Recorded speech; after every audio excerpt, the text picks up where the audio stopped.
Open adoption is a form of adoption in which the biological parents participate in the process of placing the child with an adoptive family and may continue to have contact thereafter.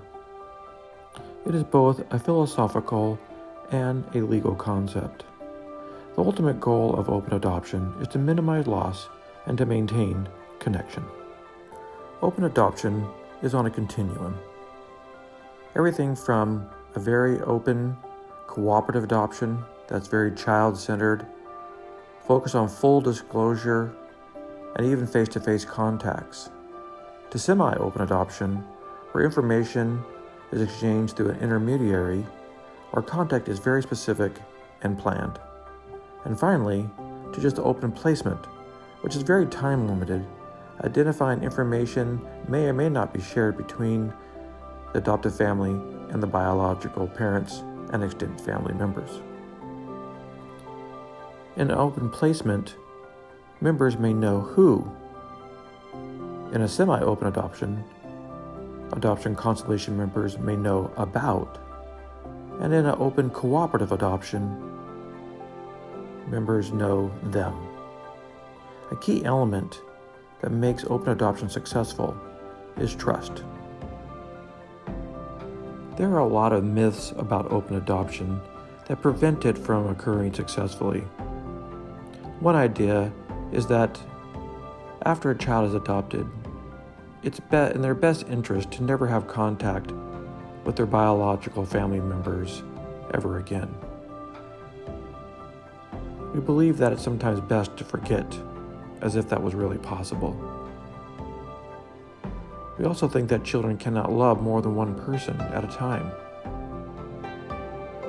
We may feel like the birth parents and their family members don't deserve contact based on some of the choices that they have made in their lives. We may be afraid that birth parents and families will hurt our child again. And adoptive parents and caregivers should not have to deal with these people in order for them to bond in their own family. The truth is that children are already attached to their parents, both biological and adoptive. Birth parents and family members can offer our history, medical information, and when the child is older, can give that child permission to enjoy the relationships with their new adoptive family. It's believed that reality is better than secrets. Extended family members can be very appropriate the truth is that children can love more than one parent at a time, both biological and adoptive. A child should not have to lose in order to gain. The loss of a connection is always damaging.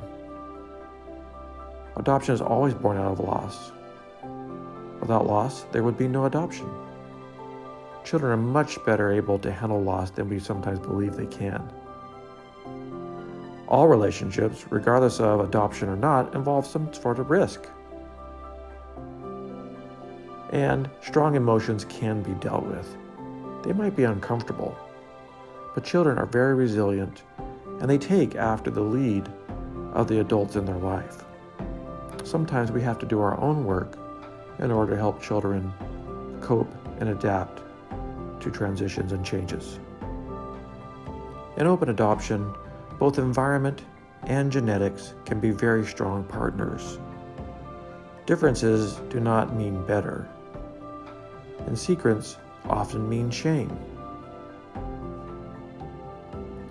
The adoptive parents can make decisions about what's in the best interest of their children. Sometimes direct communication is not safe, and it's best for the adoptive parent to simply communicate via email, text, or a private online group.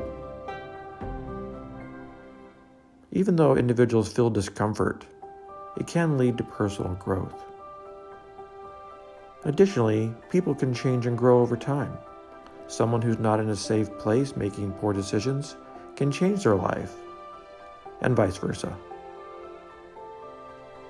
Open adoption can be a very challenging but very rewarding for everyone involved, both children and adults.